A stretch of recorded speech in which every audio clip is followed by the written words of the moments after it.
Peut-être dire, ben voilà, l'objet que j'ai vu, ça faisait la taille de mon tracteur.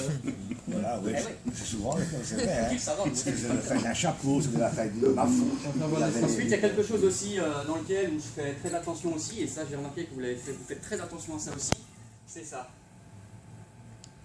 Ça c'est 3 points lumineux, Et ça, c'est un truc. ça c'est un triangle. Ouais. Et ça souvent, je pense que vous l'avez vu, on le voit souvent dans les observations des opérations sur I4, j'ai vu un triangle.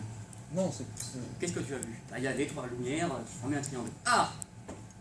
Mais T'as vu un triangle? Bah si, j'ai vu un triangle. C'est peut-être indépendant. Ah, et on ne sait pas. Donc attention aussi à ça. Est-ce qu'on a vu 3 lumières distinctes qui volent, peut-être en formation triangulaire? On le voit avec la patrouille de France, avec d'autres avions qui font des formations carrées au millimètre près, et on voit dans la nuit un triangle qui se suit sur toute la distance visuelle. C'est pas forcément un triangle. Donc c'est pour ça que ça c'est quelque chose aussi où je fais très attention, et pour vous donner un petit peu, voilà notre démarche, ces exemples-là, notre démarche en tant qu'observateur. Voilà. Ça, ce que tu viens de faire là, hein, c'est pas ce que je dis, c'est méchant, hein. C'est une sorte de critique qu'on ne peut pas dire directement que c'est un triangle, ça veut dire. Mais c'est ça que j'ai dit tantôt. Ça c'est pas à moi de le dire, ça c'est à l'enquêteur de le dire. Mais ce que tu viens de Mais dire, ce que je veux dire là, c'est que le témoin, quand il va me dire au téléphone, oui bonjour observateur sur I4 du département machin, j'ai vu un triangle volant machin. Je vais lui demander comment était-il. Le témoin, j'ai déjà eu le cas, c'est pour ça. Le témoin va me dire, bah écoutez, il y avait 3 lumières qui volaient dans le ciel, un triangle. Attendez madame, vous avez vu 3 lumières, vous avez vu un triangle. Ah non, mais j'ai pas vu un triangle, j'ai vu 3 lumières qui formaient un triangle. Donc, vous n'avez pas vu un triangle, vous avez vu 3 lumières qui formaient un triangle. Et là, ensuite, la question est, est-ce que ces 3 lumières formaient un triangle solide, un objet, ou est-ce que c'était un phénomène? D'accord. Ça ensuite, c'est l'enquêteur qui va le définir. Mais ce sont des petites choses comme ça que vous avez vues, que vous faites, que vous mettez en évidence, et qu'il faut mettre en évidence. Et que nous, notre démarche aux opérations sur les cas, c'est vraiment pour donner de la matière au mieux à l'enquêteur, de dégrossir déjà un maximum. Voilà. Faites-vous point. Voilà. Non, je suis d'accord avec toi. Mais alors, c'est vrai qu'après, on demande, comme j'expliquais là tantôt, si on voyait, comme je m'explique des fois, à travers. Oui, mais c'est pas parce que tu ne vois pas à travers, c'est pas parce que tu ne vois pas à travers que fatalement c'est triangulaire. Non, je ne dis pas le contraire. C'est ce que j'ai dit tantôt, que tu vois le couteau. Je ne dis pas ça, mais on n'a jamais dit que c'était un triangle non plus quand on voit de quoi prendre. On n'a jamais été. Mais c'est vrai que tu as levé la question. Voilà, on va laisser. Allez. Donc voilà pour la présentation du staff et puis un petit peu notre façon de voir les choses. Voilà, donc on a une approche, on va dire, logique d'un côté. On va dire à tendance sceptique, critique. Là encore, qu'est-ce qu'un sceptique? Je pense que sceptique, il faut qu'on le soit tous. Un sceptique ne rejette pas l'hypothèse. Un sceptique va analyser, va essayer de comprendre, va essayer de prendre le maximum d'hypothèses rationnelles, de garder peut-être une hypothèse au bout, mais d'abord dégrossir, aller du point A, toutes les hypothèses rationnelles, les éliminer, s'il peut les éliminer. À un moment donné, il va peut-être buter en touche, bah tiens, on a fait une explication, on fournit des preuves aussi de ce qu'on dit. D'accord? C'est pas le beau de dire tu as vu un avion, machin, tac, et au revoir. Tu as vu un avion parce qu'il volait, il a été identifié sous le numéro d'immatriculation, machin, la tour de contrôle, on l'a appelé, elle confirme que. Là oui, là ok. Donc la démarche sceptique, c'est celle-ci. Un sceptique ne rejette pas l'hypothèse extraterrestre ou autre. Un sceptique, dans le dictionnaire, tu prends le dictionnaire, tu regardes sceptique. Un sceptique, c'est ça. C'est ce que vous faites, c'est ce que nous faisons, c'est être sceptique. Malheureusement, c'est quelque chose qui est mal perçu dans le milieu ufologique, parce que la définition est mal acquise, elle est mal, et c'est bien dommage. Il y a des témoins qui refusent, il s'est déjà arrivé que des témoins refusaient nos explications. Alors qu'on leur montrait de A plus Z que c'était bien. Ça nous est déjà arrivé aussi, avec des démonstrations par A plus B que machin, mais ils voulaient croire, et quand le témoin veut croire ce qu'il veut croire, mais le mental est plus fort que tout, le témoin est plus fort que tout. Voilà.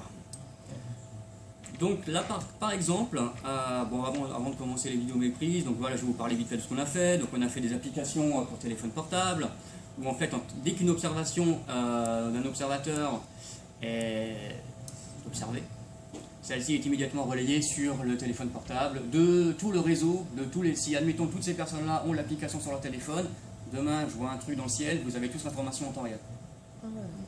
Même en dehors des opérations elles-mêmes? Oui, parce que des fois on l'utilise, donc oui.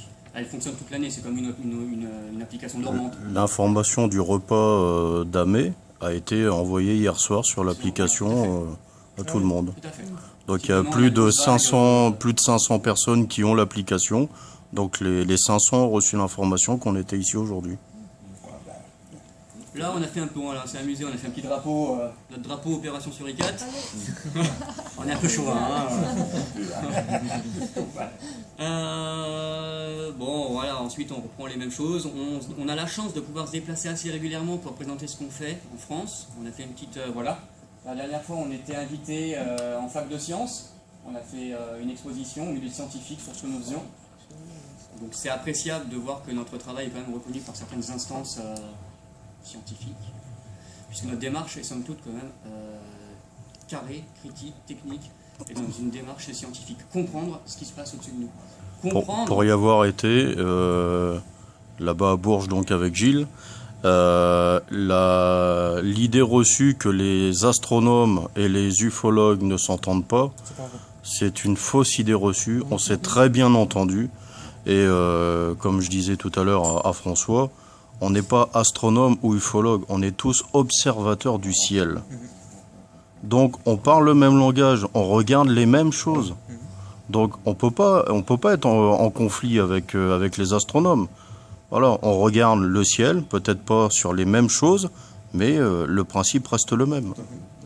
Donc on s'est très bien pendant 2 jours, on s'est très bien entendu, on a eu de très bons échanges, et voilà. Donc ne pas hésiter à travailler, si vous avez des astronomes dans la région, ne pas hésiter à les inviter, à leur proposer de faire des veillées communes avec eux, parce que c'est vraiment de fausses idées. Il faut quand même savoir que, et là c'est valable je pense pour le continent, la Terre entière, on observe le ciel. Qu'est-ce qui se passe le jour où on a une preuve qu'il y a quelque chose d'inexplicable qui vole à une vitesse hallucinante au-dessus de nous, machin, qui disparaît, on a du cliché, on a de la vidéo, on a de la photo. Ça veut dire quoi? Ça veut dire que notre espace aérien est protégé? Non, pas forcément. Donc ça veut dire quoi? Que l'armée fait son travail? Ben non, puisque c'est non identifié. Ça veut dire quoi? Ça veut dire que tout ce qu'on va payer comme impôt, ça veut dire à quoi? À payer des militaires qui sont même pas capables de surveiller notre ciel? Donc ça peut faire peur, c'est dangereux. L'observation du ciel, les enquêteurs, l'ufologie, finalement est un milieu qui peut être dangereux parce qu'on va prouver qu'il y a des choses qui pénètrent dans notre espace aérien que notre armée est censée défendre, nous protéger. Est-ce qu'une armée va reconnaître un jour ce que vous avez pris en photo, on ne sait pas ce que c'est? Eh ben, ça fait plaisir d'entendre ça quand ils sont censés nous protéger en cas d'invasion d'un pays quelconque ou autre. La vague belge. Ils ont avoué même que c'était... le ciel de la population. Je veux dire, ensuite tu payes tes impôts, tu as une armée. L'armée de l'air, machin. Qui, ensuite on voit ça aux États-Unis, notamment avec les projets Star Wars, les boucliers antimissiles, les machins, les trucs, les conneries. Et pour tout ça, pour en venir sans transition, avec une petite statistique du site, où on a eu régulièrement les visites de US Military, qui viennent de temps en temps regarder ce qu'on fait. Sur le site internet voilà, du réseau. C'est les stats du site. Bon, alors ça c'est les pays qui nous visitent, voilà, donc un peu de tout, il y a Venezuela, Maroc, République de Chine, Polynésie, Japon, Turquie... C'est par Google Analytics. Ouais, mais je l'avais pas fait en fait. Quand on parle du site ici, est-ce que vous avez été attaqué US Military, il y a d'ici... Parce que normalement ils ont des non. 4 à 6 ils ont quelque chose pour que... Non. Parce que je sais qu'il y a plusieurs associations, plusieurs groupements de surveillance, d'enquête, etc., où leurs sites ont été piratés. On a... François, est-ce que sur le site internet on a eu des problèmes il y a 4-5 mois? On en a eu, mais je ne sais plus quand c'était. Parce qu'il me disait justement qu'il y a eu beaucoup de sites ufologiques qui ont reçu des attaques sur leur site. Moi je ne savais plus accéder, je ne savais plus le modifier. On en a eu, mais je ne sais plus quand. Et c'est à peu près à ce moment-là, figure-toi. Si, qu'on a dû refaire tout le site là. Oui, bah, quand on a toute la base de données qui s'est effacée. Ouais, on a tout mis en 3 jours, on a tout offert. C'était il y a plus de 5 mois. Bah ça correspond. Et ça a duré quelques jours. Puis mais c'est à peu près sur la même période, il y a facilement eu, je vais dire sur 15 jours, une demi-douzaine de sites qui ont été complètement effacés. Je sais pas, d'accord. Je sais qu'il y en a eu encore eu d'autres par après, où des attaques étaient moins importantes, mais assez dérangeantes quand même, puisqu'il fallait refaire quasiment tout le site aussi. Bah nous on a tout refait. On a tout refait. La base de données, tout était mort. Il n'y avait plus rien. Tout était vidé. aspiré. Donc là, c'était un peu mais bon, c'est là qu'on voit qu'on est une équipe qui est soudée et qui croit à ce qu'on fait et qui y croit et on continuera quoi qu'il en coûte. Oui. Je vous ai fait des petites vidéos de méprise. C'est sympa. Petite vidéo de méprise. Peut-être le faire, si maintenant je suppose que tu vas faire parler, enfin, participer. Ouais, bah, Donc j'aimerais bien, si c'est possible, qu'on participe un à la fois. Oui, si c'est On va possible. essayer. On va essayer. Donc ne pas donner directement la réponse, peut-être en désigner un qui pourra chacun son tour. Alors j'ai quelques vidéos de méprise et ensuite je vous ai fait, j'ai pris un petit cadeau comme j'ai 3 stations de surveillance à la maison. Et j'ai eu combien de bolides? Là je dois avoir un bolide je crois, un très beau bolide que j'ai réussi à prendre avec ma caméra. Je voulais pour vous le montrer, voilà, c'était pour la beauté du spectacle, il y en a juste une. Donc on va commencer par cette vidéo qui charge. Je sais pas si on va y voir par contre. Enfin, je sais pas si on va y voir. Là, tac. Ah ouais, d'accord. C'est filmé sur un trépied. Hein.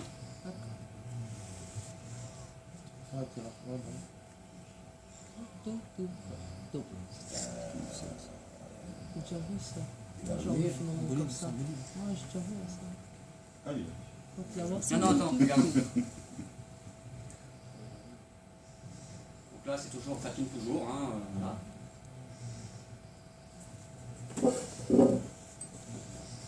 Et moi, j'ai réglé quand même le temps d'expo. Je sais plus pour y voir.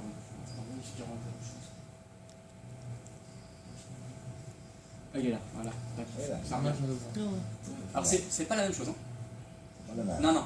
Et il est plus bas déjà. Non. Oui, là. Oui, c'est là, par exemple. Et il est plus gros, tu vois, il est plus intense, il garde plus longtemps la lumière. Alors c'est filmé sans zoom, hein, c'est juste la caméra qui est posée sur le trépied, il n'y a pas de zoom particulier. Voilà, fin de la vidéo. Qu'est-ce que c'est? J'ai une idée. Alors, comme Gaëtan est maître de cérémonie, je vais le laisser gérer l'auditoire. J'ai une idée. Il y a deux possibilités en fait. Soit c'est.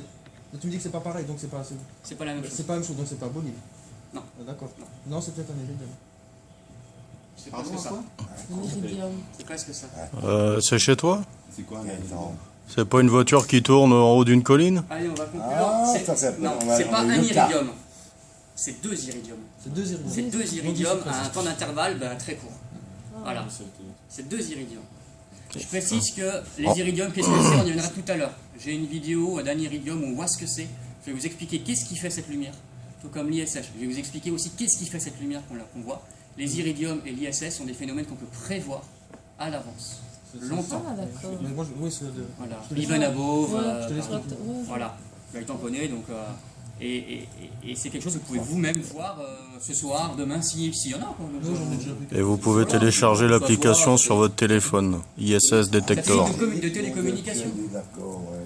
Alors ça, c'est la petite vidéo du météore que j'ai filmée.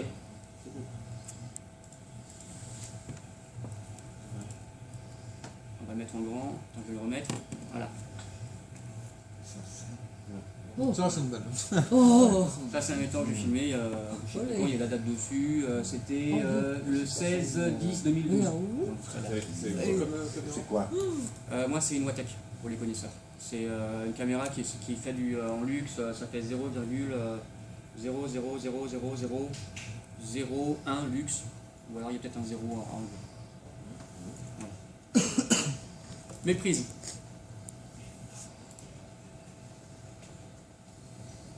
En haut. Là, c'est une étoile, hein, là-bas. Toujours en temps réel, on voit le timing, hein, c'est pas de l'accéléré, c'est pas du ralenti. C'est tout ça?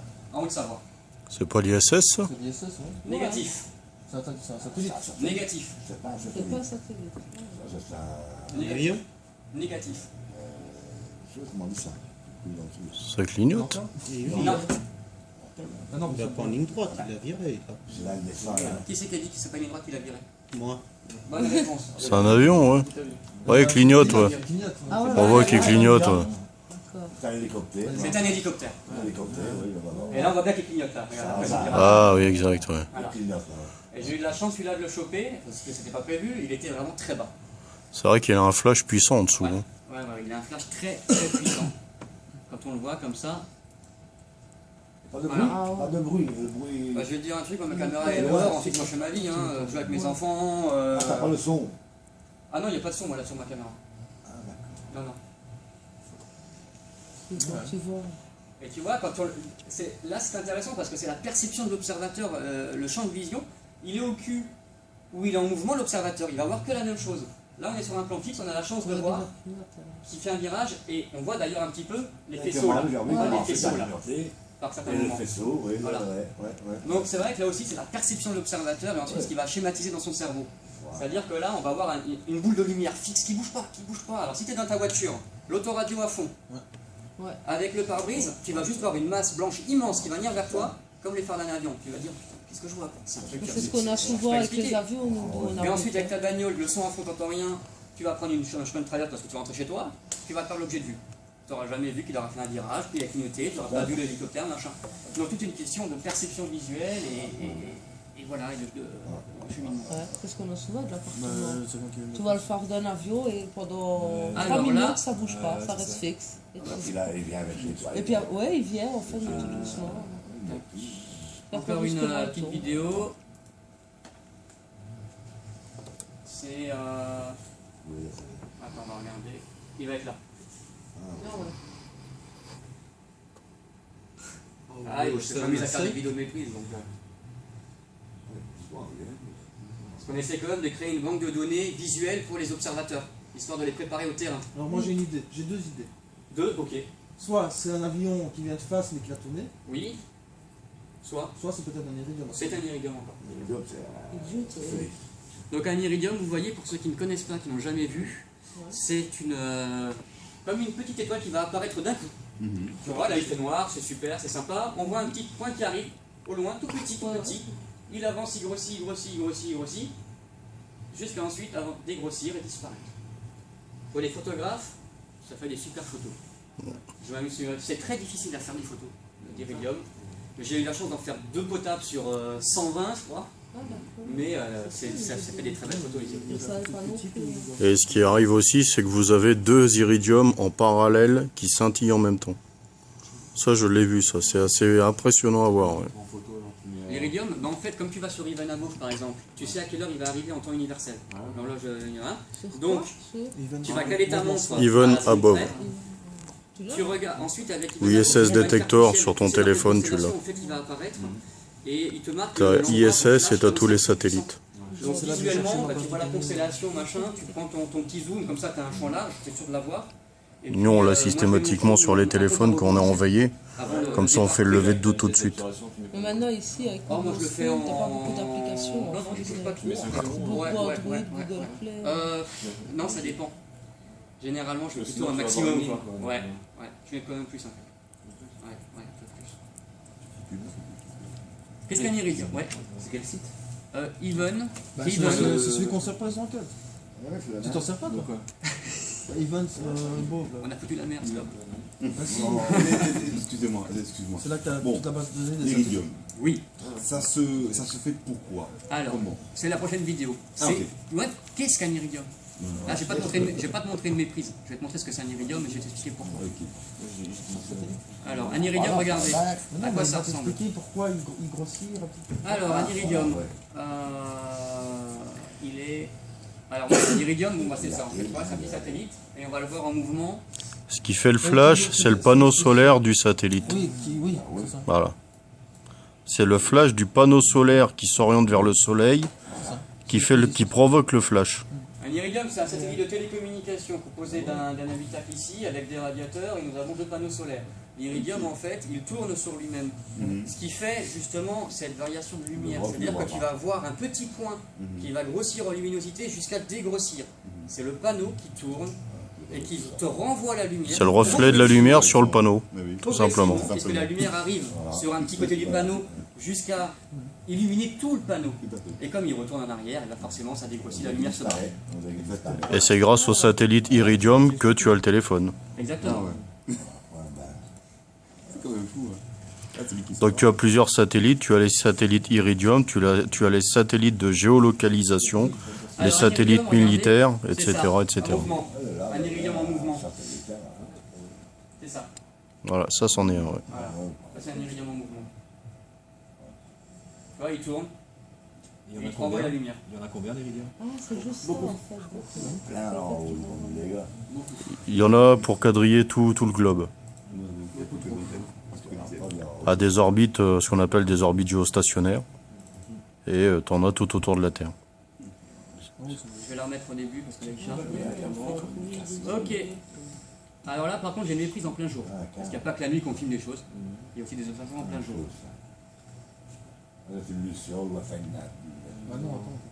Ça c'est le film typique que j'aime pas en fait. C'est-à-dire qu'il n'y a pas de stabilisation, il y a des zooms de partout.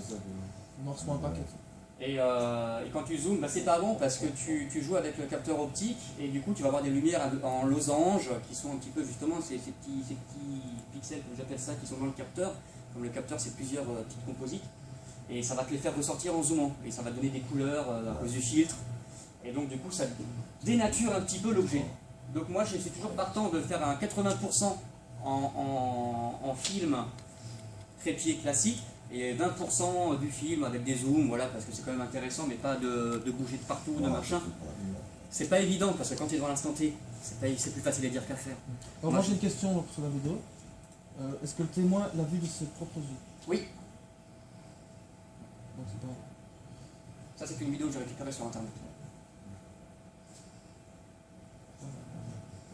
Et il y a eu une explication par rapport à ça, que j'ai pas ici, mais qui a été démontrée par A plus B. Hein. Donc quand je vais vous dire ce que c'est vraiment ça.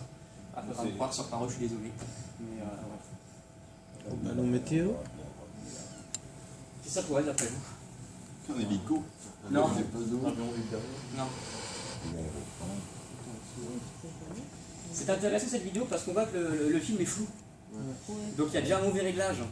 Et c'est ça qui est intéressant parce que je pense que bon nombre d'enquêteurs d'avoir des vidéos de cette qualité. Alors, moi je dénigre pas, au moins on a une vidéo, c'est déjà ça. Et on est un témoin, donc c'est super. Mais c'est vrai que là on a un outil de travail finalement qui est un petit peu délicat pour commencer. Ce que c'est en fait tout simplement c'est un ballon d'hélium pour la météo qui vient d'être lancé. Voilà. D'où la couleur un petit peu légèrement blanc argenté qu'on voit. Voilà. Voilà, le latex ou le millard, je sais pas quoi. Bah, de Ah, toute façon, il y en a encore d'autres t'as la mire vidéos. radar qui est en dessous aussi qui brille. Hop. Alors, pour ceux qui n'ont pas vu, vous allez regarder ici. D'accord, dans cette zone-là. Il y en a des tas de vidéos dans ce style-là qui circulent. Tiens, alors là, j'ai mis sur pause, donc ça va se passer ici. Hein. D'accord, ça va être très rapide, la vidéo dure 3 secondes. À peu près. C'est parti. Ah oui. Oh, Là, elle pareil, me dit quelque c'est chose ta une vidéo. explication qui est facilement vérifiable avec un outil que vous connaissez tous. Qu'est-ce que c'est d'après vous? Une bête, une météorite. Non. Ça, c'est une vidéo très intéressante. Très intéressante. Vitesse réelle, hein, on le voit sur l'horloge à gauche. Comme une traînée là. Ouais. Ah bon, Un pas avion satellite ou. Effectivement, trop c'est un rapide. avion. Avion. C'est un avion. C'est un avion. Ça a été vérifié sur Flyradar. Pourquoi cette vidéo est intéressante? Il veut revoir l'hypothèse d'avion. Deux choses. Premièrement, je crois que c'est Gaëtan qui l'a dit, on voit comme une traînée derrière. Oui, il y a la traînée là. Et deuxièmement, on peut croire que c'est une météore. Pourquoi? Parce que le truc, il arrive, on le voit pas trop, et ensuite, il brille. C'est Et ça, c'est tout simplement le reflet du soleil sur la caravane. Oh, Comme ça arrive souvent. Le saccadé. Comme ça arrive souvent. Ensuite, le coup de la saccade peut venir aussi de la... Non, mais là, tu as la qualité de la caméra aussi qui rentre en compte. Parce que là, c'était un prototype de caméra, donc ça aussi, ça rentre en compte. Il y a plein de choses finalement qui rentrent en compte quand on fait de l'observation comme ça. Il y a le type de caméra, il y a le logiciel utilisé, si la caméra est RAM, RAM, ça fout le bordel.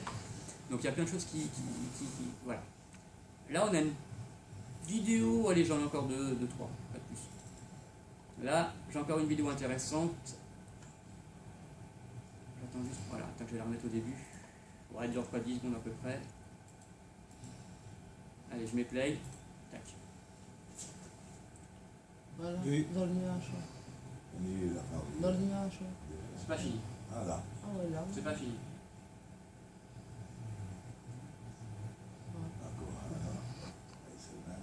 Ça, c'est une ligne droite. Exactement. Ouais, ça Quoi fait- Exactement, ça suit une ligne droite. Ça, c'est une- ça, On démarre la vidéo à 18h53 avec le premier flash. regarde, clac. T'as vu dans le nuage? Ouais, Là, il est 18h54. Deux. Un peu plus bas. Là, on a 2 minutes à peu près d'observation filmée. 1, 2, 3. Ça suit une ligne droite. Voilà. Donc, d'après vous, qu'est-ce que ça pourrait être? Quelque chose qui est quand même assez lent, Et qui doit être soit très très haut. Lent, si ça s'éloigne, oui, ça donne une impression de faible vitesse. Suivant comment tu vois la perspective. Oui, c'est. Ça veut rien dire. Hein. Ça peut être lent et prendre de l'altitude. le En flash est même, très lent temps, aussi. en même temps, on a l'impression que ça passe en dessous des nuages, donc c'est assez perturbant. Il est là en haut. Il est au-dessus des nuages. On le voit là. Le premier flash, on peut discerner qu'il est au-dessus des nuages. Ouais, Le puis deuxième après, flash, c'est difficile à dire.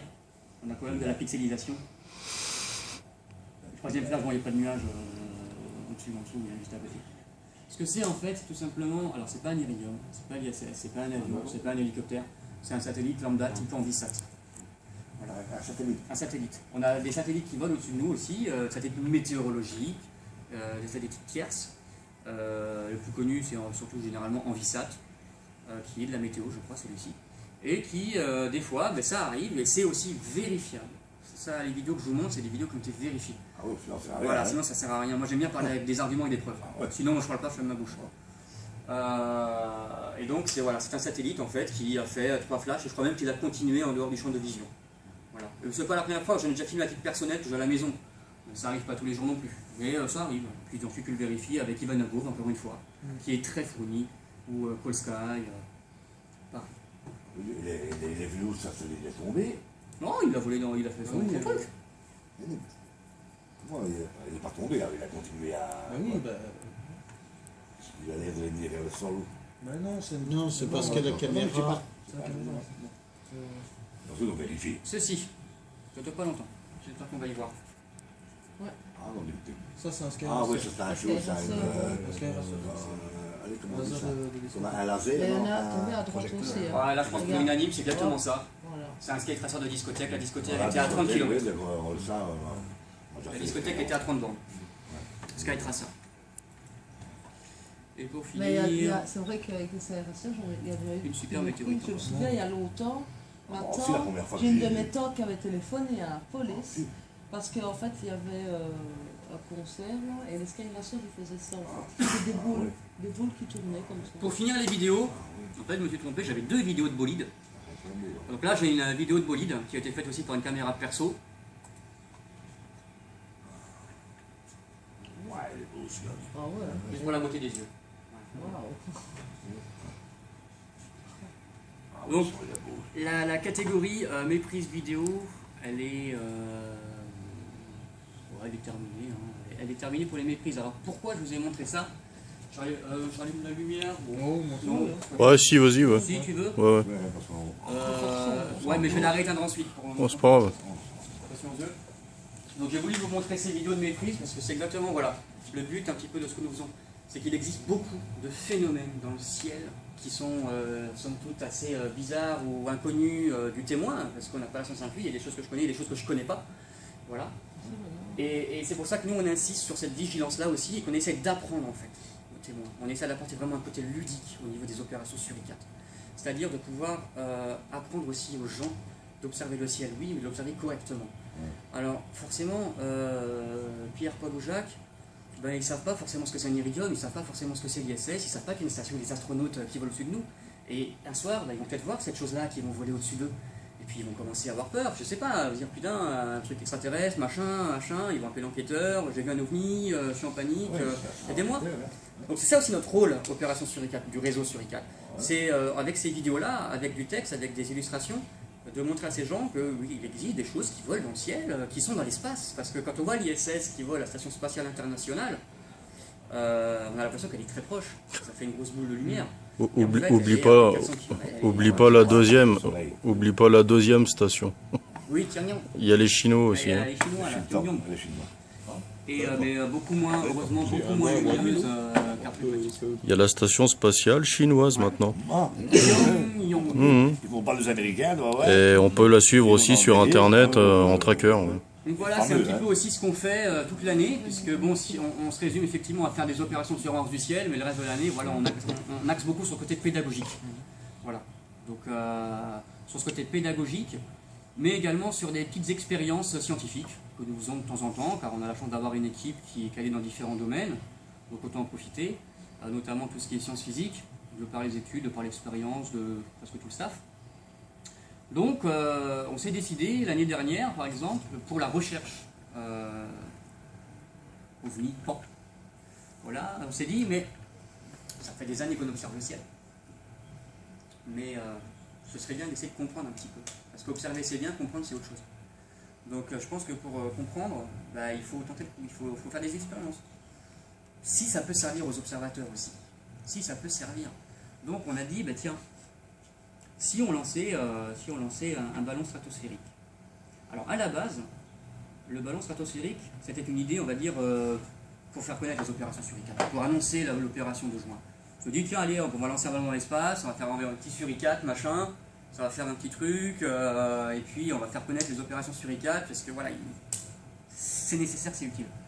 Puis finalement, un scientifique s'est greffé à ce projet-là, et puis on en est arrivé finalement à lancer un ballon stratosphérique avec une expérience de sciences physiques à l'intérieur. Le but du jeu, c'était d'expliquer, dans la mesure du possible, d'apporter des réponses sur la furtivité et la propulsion. Tout simplement. Donc on a créé en fait une nacelle avec une expérience liée à la physique des plasmas.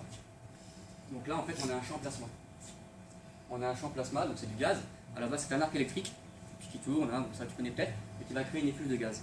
Voilà, donc on voit par rapport à la... Et en fait, pour simplifier tout ça, ceci c'est relié à une batterie de composants électroniques, mini PC, mini laboratoire, qui analyse ensuite le comportement de cette chose-là. Voilà, et qui nous donne ensuite, avec un traitement derrière, des éléments de réponse, des calculs, des choses comme ça, que nous on va aussi mettre en place. Voilà, tout simplement. Pour essayer justement d'apporter ces réponses-là, est-ce qu'il est possible, en conditions réelles, dans l'espace, dans la stratosphère notamment, c'est-à-dire au-dessus des avions, entre 10 000 et beaucoup, parce que, voilà, nous on est monté à 35, essayer de se dire, est-ce que dans ces conditions d'air, voilà, de pesanteur, de raréfaction de gaz, de choses comme ça, de température, est-ce que des engins peuvent voler à des vitesses faramineuses, est-ce que des engins peuvent se comporter furtivement? Voilà. Et surtout, essayer de déterminer, si la réponse est oui, comment? Avec quel type de gaz, avec quel type de propulsion? Voilà. C'est le but de cette expérience. Donc pour ça, on a mis 6 mois de travail. On a mis 6 mois de travail, on a réussi donc à lancer notre nacelle. Donc composé du ballon, composé d'un parachute, composé d'un réflecteur radar, de GPS et la nacelle, donc embarquée avec toute l'expérience scientifique à l'intérieur, et deux caméras, une filmant un petit Suricate d'un côté et une filmant l'expérience de l'autre. Voilà. Le ballon encore ici, voilà au niveau du lancer. Donc qui fait environ 3 mètres au gonflage et qui fait environ 12 à 15 mètres à l'éclatement. La pression qui pète. Quelques clichés pris dans l'espace.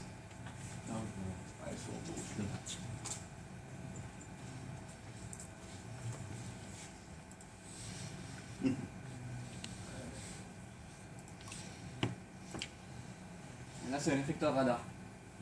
Le réflecteur radar c'est intéressant. Ça va intéresser je pense aussi Gaëtan et le Rhum. Faites-moi penser y revenir tout à l'heure. Voilà un petit peu le...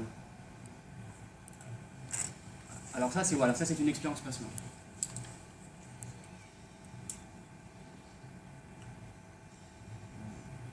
De référence littéraire, ceci, qui est réalisé soit aux États-Unis, au Canada, en France, machin, c'est toujours fait sous cloche. Parce qu'il faut quand même une pression faramineuse, et ça n'a jamais été, officiellement, de référence bibliographique, lancé en conditions réelles, avec la vraie pression, la vraie température, machin, vraiment en conditions normales. Et ça on l'a fait. Maintenant, on a des données que nous sommes en train de traiter. Et autant on a fait 2 lancers. Le premier lancer au niveau de l'expérience a été une réussite, mais pas comme on l'espérait, puisqu'on a eu des petits soucis techniques. Autant le deuxième lancer a été une réussite totale au niveau de l'expérience. On y a inclus également du réseau de diffraction, pour justement étudier le son du plasma en lien avec les fréquences, les raies. Voilà. Et on a vraiment des correspondances très intéressantes, ce qui nous permet d'identifier aussi les types de gaz. Voilà, pour les bons états réseau, je ne sais pas si on est des experts ici, voilà, donc puisqu'on a des raies spectrales qui nous permettent justement de définir des gaz, etc., sodium, etc. Stratos, est-ce que j'ai la vidéo? Stratos Plasma, et puis je crois que comme un bêta, je me suis dit, c'est bien dommage.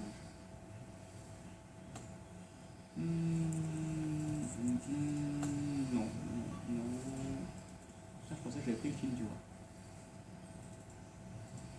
Et je l'ai pas pris. Tapez sur YouTube, sur Icap Stratos. Vous trouverez la vidéo du machin, je pensais l'avoir pris. Alors ensuite on va avancer un petit peu, donc voilà pour ce que nous faisons donc, au niveau des opérations sur ICAT. Donc effectivement nous commençons un petit peu depuis quelques mois donc, à avoir vraiment une démarche scientifique. Ce pourquoi nous allons créer l'année prochaine un laboratoire associatif, donc, qui sera reconnu sous une association officielle. Mais ce sera le laboratoire, ce ne sera pas Opération sur ICAT. On veut garder Opération sur ICAT comme entité amateur. On ne veut pas y imposer une cotisation, on ne veut pas y imposer des obligations. Donc on va créer un laboratoire associatif qui sera, somme toute, indépendant des opérations sur ICAT. Pour garder vraiment ce côté amateur. Voilà, on veut vraiment garder ce côté convivial, chaleureux. Franchement, moi j'ai toujours dit, les opérations sur ICAT, vous faites une veillée avec des amis, c'est sympa. Vous apprenez à voir le ciel, c'est beau, en plus c'est des météores. Faites des petites grillades, des merguez, des machins, des trucs, prenez la guitare, machin, regardez le ciel sur le transat. Voilà, c'est ça aussi l'esprit sur ICAT. C'est ça, mais c'est ça l'esprit sur ICAT, c'est vraiment la convivialité. C'est la convivialité. Mais aussi le côté professionnel, ben, on a des alertes, et ben là on sait que ben, on lève ses fesses de la chaise, on prend l'appareil photo, le caméscope, et puis ben, on scrute et puis on prend des clichés. Le but du jeu c'est d'avoir quand même un phénomène en vidéo ou en truc, et d'avoir de la matière à enquêter pour l'enquêteur, le GEPAN, etc. Et surtout, comme dit François, on n'oublie pas en plus du cliché de remplir la fiche d'observation qui va justement apporter la matière à l'enquêteur. Parce qu'une photo ou une vidéo seule, c'est inexploitable. Si on n'a pas les conditions dans lesquelles a été faite l'observation, c'est comme si on faisait rien. Voilà. Et donc, par rapport à ça, justement, quand on reçoit justement des observations lors des opérations sur ICAT, comme je vous l'ai dit, on essaie de dégrossir un maximum ce qu'on peut expliquer, si c'est explicable. Donc on a créé un logiciel en interne. On a créé un logiciel de A à Z, voilà, qui nous permet en fait de calculer la vitesse, la distance. Voilà. Donc il y a des zones en rouge parce que voilà, c'est comme ça. Mais voilà, latitude, longitude, on a des degrés en degrés décimaux, en degrés sexagésimaux. On a une zone de calculer la distance, la vitesse, trouver la position, une petite classification, différentes informations. Voilà, on a des liens vers différentes bases de données, des choses comme ça. Et ce qui nous permet justement, en fonction des dires du témoin, c'est toujours ça, en fonction des dires du témoin, de pouvoir justement faire une sorte de triangulation. Avant, ce sont des choses qu'on faisait, en papier. Je vous ai ramené un exemple. Non, je passe derrière. Juste sur la pochette. Avant, c'est voilà, mais ça prenait du temps. Donc on s'est dit pourquoi on va pas calculer ça en papier, parce que voilà, avant on faisait ça. Voilà, ce sont les petits calculs qu'on faisait. C'est ce qu'on fait aussi. Voilà, donc là on s'est dit maintenant on va les rentrer informatiquement. Voilà, c'est ce qu'on a fait au début. On s'est dit bon, on va les rentrer informatiquement. Alors pareil, ça nous permet d'expliquer rapidement aussi ce que c'est, et ça permet toujours d'avoir aussi un dossier pour l'enquêteur. Voilà, des informations complémentaires. Et à savoir que sur la base de données, sur chaque information qu'on rentre, on peut y adjoindre et la vidéo et la photo en archive. Donc on a vraiment, quand on ressort la fiche, on a vraiment tout le dossier complet. Ensuite, on a la chance d'avoir plusieurs parutions en presse pour ce que nous faisons. Là, on était sur une plaquette de Bourges à la Fac des Sciences. Voilà, on était là, opération Suricate, entre la santé et la sécurité au travail, l'Orient, la Café des Sciences, du réel virtuel, la photocopie 3D, et on parlait justement du plasma là-dessus. Donc c'est super. On a fait quoi? On a fait encore des parutions voilà, pour le CAIPAN, comme on était invité au CNES cet été, on était invité au CNES pour présenter le réseau Opération Suricate. Et puis ensuite, le réseau Opération Suricate à la fin, avec Jean-Marc du COBEPS. On a Paris Match, si vous connaissez le magazine, je vois Paris Match, vous ne connaissez pas, vous? Si. Oui. Voilà, donc on a eu deux parutions dans Paris Match, dans les revues Sciences Inexpliquées, dans les quotidiens régionaux, grâce au Cercle Suricate. Donc voilà, on a la chance finalement d'avoir créé quelque chose qui est assez présent et connu. Et c'est bien parce que je pense que il y a plein de choses qui se passent dans le ciel et j'aurais toujours en souvenir, il y a peut-être 4 ou 5 ans, une des premières opérations Suricate, on avait, l'opération était lancée et puis on envoie quand on peut envoyer des alertes, passage d'ISS dans 5 minutes ou des choses comme ça, on les envoie. Ce qui permet justement au témoin de se dire, s'il n'a jamais vu, de l'avoir en fait. Et ça c'est un souvenir qui m'a marqué, je pense qu'il restera gravé à la vie ufologiquement parlant. C'est que j'envoie un petit message en disant que l'ISS va passer dans 3 minutes, une boule blanche qui va avancer, etc. Elle passe.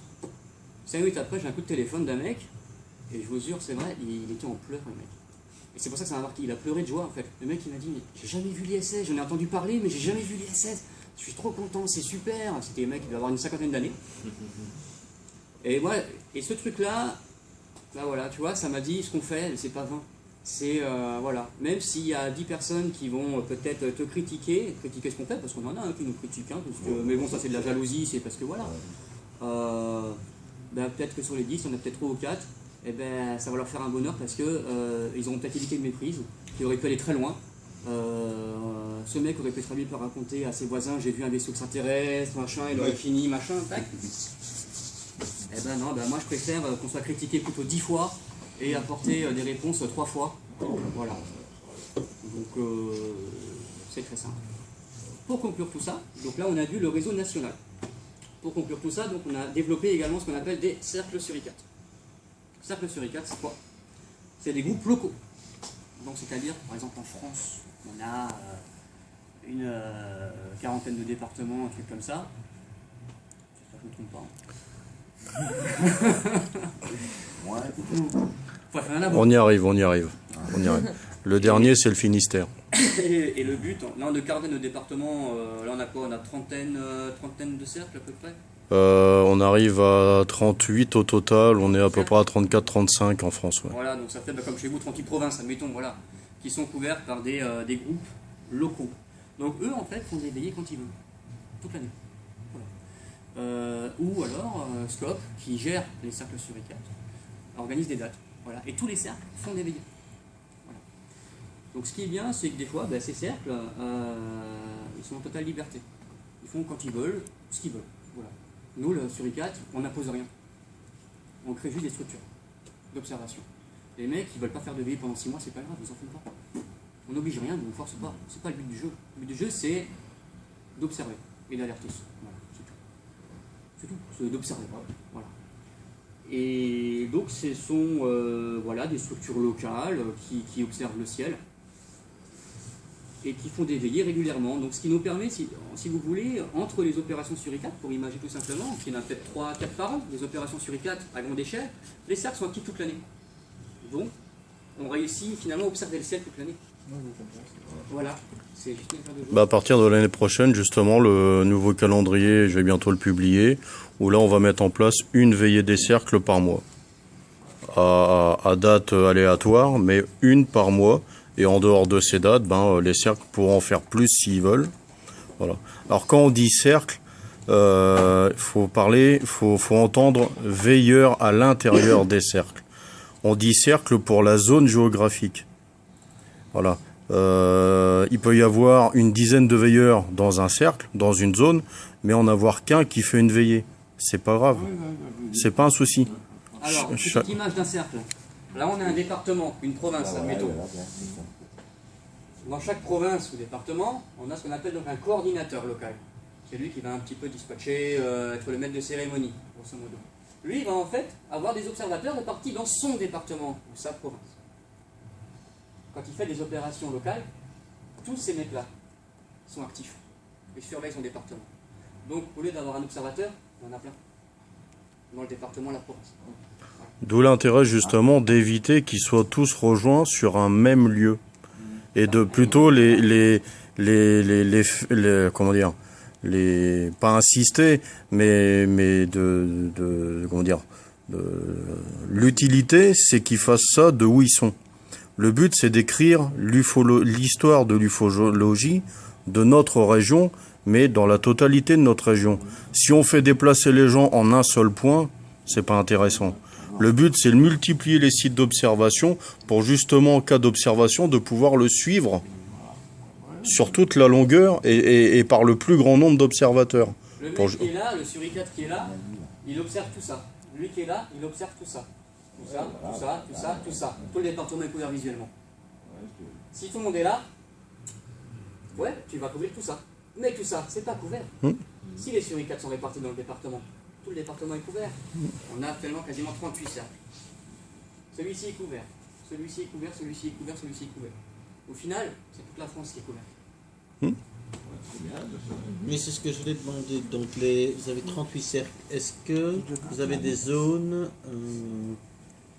où justement il manquerait des cercles? Alors,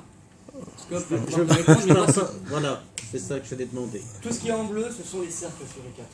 À rajouter celle-ci, qui va devenir il n'y a pas longtemps. Ça fait 1 an que les cercles existent, depuis juillet 2013. Ça fait 38 cercles, on a à peu près 1 an et demi. Pour vous donner un autre chiffre que nous on estime fort de sens et de participation, au jour d'aujourd'hui, 223 veillées d'effectuer. C'est pas mal du tout. Donc je vous laisse imaginer, à raison de 1 observateur par veillée, ça fait déjà minimum 223 personnes qui étaient mobilisées dehors. Charte de fonctionnement des cercles suricates. Très simple. Les cercles suricates sont un regroupement à vocation départementale d'observateurs isolés participant à l'élection d'intérêt dans la surveillance du ciel. Encore heureux, sinon ça ne sert à rien. Chaque cercle suricate est membre à part entière du réseau suricate. Logique. Chaque cercle suricate est indiqué par un coordinateur-coordinatrice qui met en place des veillées locales et participe aux actions nationales. Normal, ce qu'on vient de dire. Pas de contrainte. Le réseau des opérations suricates, par la mise en place de tous les cercles, souhaite réunir les compétences et les connaissances de tous ces observateurs suricates pour contribuer à son échelle à la quête de vérité et de détection de phénomènes aériens non identifiés. Truc fidèle à suricate. Ensuite, évidemment, toute personne faisant du prosélytisme, mouvement sectaire, autres conneries de ce genre, nous pouvons porter atteinte directement ou indirectement au fonctionnement et à l'intégrité du réseau des opérations suricates et de ces cercles, ainsi qu'aux autres observateurs, sera immédiatement exclu. Je pense que c'est normal, un minimum quand même de choses comme ça. Ensuite, voilà, juste la réglementation par rapport au titre opération et cercle suricate. Le RUB, par exemple, va pas dire demain j'organise un repas opération suricate. Voilà, je veux dire, à la limite, sans nous en informer ou machin, c'est là-bas, c'est comme si moi demain je fais un truc chez moi en Savoie Annecy, je dis putain, j'organise un repas du RUB ce soir quoi. Ça me plaira pas. Voilà, hein. D'accord. Surtout si t'es pas invité. C'est ça. Bon. Et bien évidemment, respecter et défendre notre charte, c'est-à-dire faire l'observation tout simplement. C'est protéger l'existence de notre réseau, de tous ces observateurs suricates, parce que là, le côté humain est très important. Sans vous, les observateurs, ça, c'est pas moi qui fais le truc, c'est vous. C'est de faire valoir définitivement le bien fondé de nos actions quotidiennes dans le débat mondial sur l'ufologie. Même si l'ufologie, j'aime pas trop ce terme-là, moi je ne me considère pas comme ufologue. Voilà, même si on m'a déjà qualifié du coup. Mais je ne me considère pas comme tel, moi je me considère comme un observateur. Donc je ne fais pas d'enquête, je suis un observateur. C'est justement cette nouvelle idée, enfin idéologie entre guillemets, vraiment grosse guillemets qu'on veut défendre aujourd'hui. Justement, dans le réseau aujourd'hui, on a de plus en plus d'astronomes qui rejoignent le réseau suricate. Je prends l'exemple de Lyogi, que tu connais aussi. Lyogi est un astronome amateur qui fait de l'astrophoto, qui est suricate convaincu, qui fait des émissions sur la web radio suricate, on pourra en parler après. Et il est astronome. Il a une communauté d'astronomes aussi qui le suit, qui font aussi des veillées. Donc aujourd'hui, on s'identifie plus comme observateur du ciel et de l'espace et non plus comme ufologue. Observateur du ciel pour tout ce qui est ufologie et de l'espace pour tout ce qui est astronomie. Donc on fait aussi bien de l'observation du ciel, ufologie, espace, astronomie, phénomène météo, tout ce qui est phénomène de foudre en boule, ça peut aussi être aussi un cas de méprise et on en a eu. On en a eu. C'est pour ça qu'on est en relation avec le laboratoire d'études sur la foudre. Il y en a un aux États-Unis et en France et ils sont en partenariat. Voilà. Et aussi, on travaille moins fréquemment, mais on s'inspire de leur base de données, c'est le BOAM, qui est la base des observations amateurs de météores.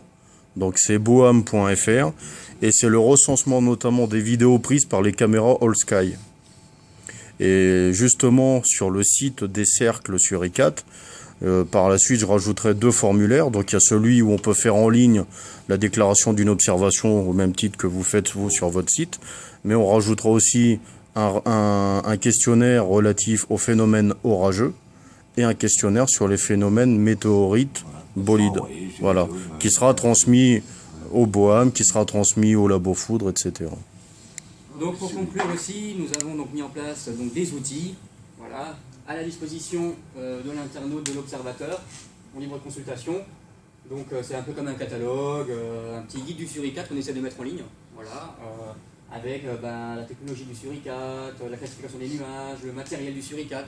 Ça, on va retrouver la boussole, les jumelles, etc. Des fiches d'observation, qu'est-ce que l'azimut et l'élévation, classification classique DRR, prévision météo, base de données des observations météores, carte du ciel interactive, orbite des satellites, etc., etc., etc., etc. Vraiment pour accès sur ce côté. Accessible sur le site des cercles. Voilà. Et aussi via l'application sur votre téléphone. Donc, naissance des opérations sur ICAT en 2008 avec 90 observateurs. Première opération, 90 observateurs. À ce jour, nous sommes à plus de 700 veilleurs simultanés.